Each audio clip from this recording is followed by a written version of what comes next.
জেনায় লিপ্ত হবেন না। আব্দুল রাজ্জাক সাহেব ঘটে গেছে জেনা, যে তাহলে আপনি তোবা করেন। শোনেন, তোবা করলে মানুষ পাপ মুক্ত হয়ে যায়। আপনার অন্তর থেকে যদি আপনি তোবা করেন, তাহলে আপনার জেনার পাপটা আল্লাহ আবার পাল্টা নেকিতে পূর্ণ করে দিবেন।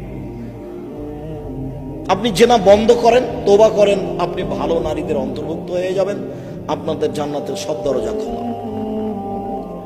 আর পৃথিবীর পুরুষ নারী সবকে বলা হচ্ছে, আল্লাহ তাআলা বলছেন, পৃথিবীর মানুষ পুরুষ নারী শুনে রেখো, ওয়ানাহান নাফসা আনিল হাওয়া ফাইনাল জান্নাতা হিয়াল মাওয়া।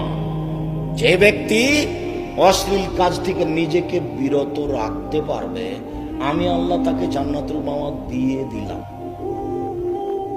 যদি আপনি আজকে এই মোবাইলে প্রেমের গল্প বন্ধ করতে পারেন, জেনা বন্ধ করতে পারেন, আল্লাহ বলছেন আমি তাকে জান্নাতুল মাওয়া দিয়ে দিলাম।